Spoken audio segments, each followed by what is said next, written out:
La presencia en estudio de Sergio Arelovich, que es economista y además docente de la Universidad Nacional de Rosario, para hablar del tema de ganancias en un reclamo que, bueno, yo ya perdí la cuenta de cuánto hace que se habla de que se suba el mínimo no imponible de ganancias, que en realidad no es la discusión de fondo, pero bueno, enhorabuena que se haga el anuncio, porque beneficia a mucha gente. Bueno, yo creo que sí, es una buena noticia en el sentido que responde a una demanda bastante sentida, generalizada, por lo menos en una parte de la población asalariada. En todo caso, siguen pendientes algunos debates de fondo, que yo considero por lo menos que son los de fondo. La primera que, bueno, que el salario no es ganancia. El salario no es ganancia, sino su contrapartida social. Y entonces lo que habría que discutir en todo caso es qué consideramos salario y qué no. Por ejemplo, si el salario es 50.000 pesos, 40.000 pesos como tope, de ahí en adelante podríamos no considerarlo salario. O 25.000, como fue el tope que el gobierno nacional tomó para fijar aquellos salarios que se encontrasen eximidos respecto al último pago de aguinaldo, ¿no? Esa es una primera cuestión. La otra que uno tiene que saber es que, bueno, si hay desigualdad social, que este es el diagnóstico sobre el que se monta la existencia de un gravamen de esta naturaleza, uno lo que se tiene que plantear es qué cosas hacen posible la disminución de esta desigualdad social. Y en todo caso, en qué marco o en qué estructura social se encuentra comprometida. Cualquier intento redistributivo sobre la base de reformas de impuestos siempre son intentos redistributivos que pueden naufragar muy pronto si en la agenda no se incorpora aquellos factores desigualadores que tienen que ver con la estructura social preexistente. Y esto me parece que no es agenda de ningún gobierno, de este tampoco, pero me parece que sería hora de empezar a tomarlo. La otra, bueno, es medir, ¿no? Como ha sido la reforma. No sé, vos me querías preguntar algo respecto. Sí, porque yo, la letra chica todavía no se vio, digamos, cómo va a estar reglamentado esto, pero digo, monotributistas. ¿Qué pasa? Bueno, monotributistas no sabemos. Vamos a ver. Primero hay que ver cómo reglamenta AFIP el anuncio que el decreto publicado hoy en el boletín oficial encara, digamos, esta transformación, que en realidad no es de gran escala, sino que lo que hace es elevar sustancialmente, en términos nominales, en términos de inflación sería otro cantar, en términos nominales sube los mínimos no alcanzados. No hablaría de mínimos no imponibles, porque el mínimo no imponible es uno de los dos conceptos básicos que en general se utilizan para disminuir, digamos, aquella renta que viene de la mano de un ingreso de tenor salarial.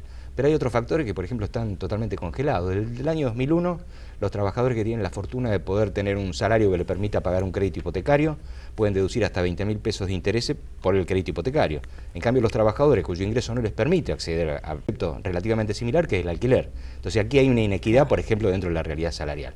Más aún si uno excede la realidad salarial y compara, por ejemplo, bueno, el trabajador que está sujeto al impuesto a las ganancias paga su impuesto ¿en qué momento? En el momento que percibe su salario. ¿Y cómo lo hace un empresario que retira dinero de su empresa?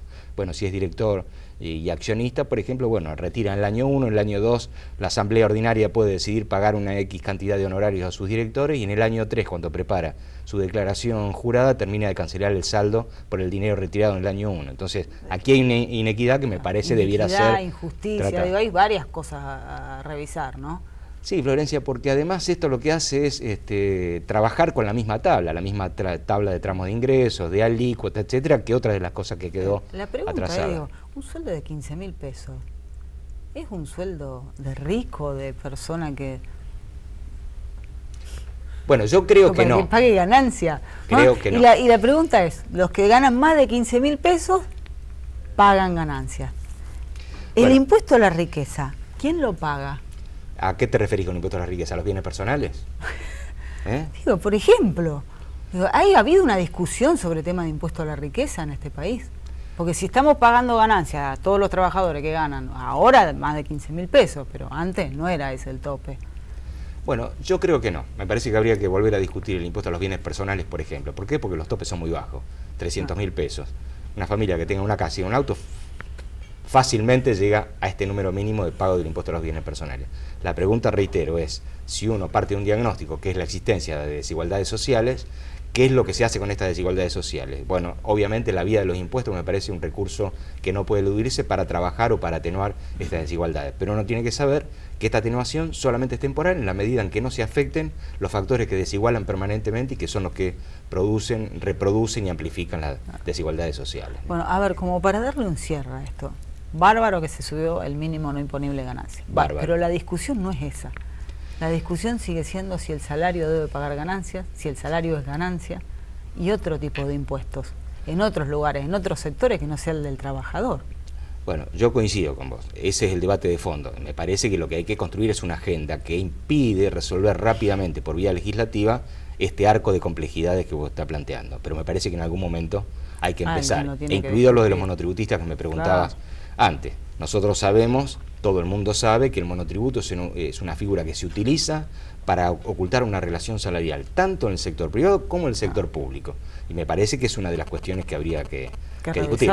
O sea, bajo qué tipo de actividades y en qué condiciones se admite la existencia del monotributo como figura de relación entre un proveedor y un tomador de servicios. Y en muchos casos, afortunados los que pueden pasar por el monotributo, porque después está la gente que está en negro, que ni siquiera nada ya. Bueno, esa es la otra cosa interesante que vos planteás, porque en general las medidas que se ponen son la relación de los trabajadores en negro, o sea, no registrados, con respecto al empleo total. Y me parece que es un error. ¿Por qué?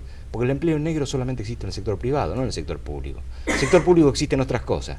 Existe precariedad, monotributos, pasantías, contratos a tiempo, etcétera. En cambio, si uno mide el trabajo en negro con respecto a la totalidad del sector privado, estamos por arriba del 40%. Ese es el problema de fondo. O sea, seguimos teniendo, a pesar de que no son los guarismos de los años 90, una tasa enorme, altísima, de trabajadores no registrados. Y me parece que la posibilidad de revertir eso viene de la mano, bueno, de incorporar a la agenda política y a la de política económica cosas difíciles, de conflicto, que tocan intereses, pero que se pueden... Es otro de los temas, digo, de los ejes a los cuales debería poner la vista la política, ¿no? Porque la política es la que resuelve y está bien que así sea, pero hay que poner el ojo ahí. Sin duda. Muchas gracias, Sergio. Gracias a vos.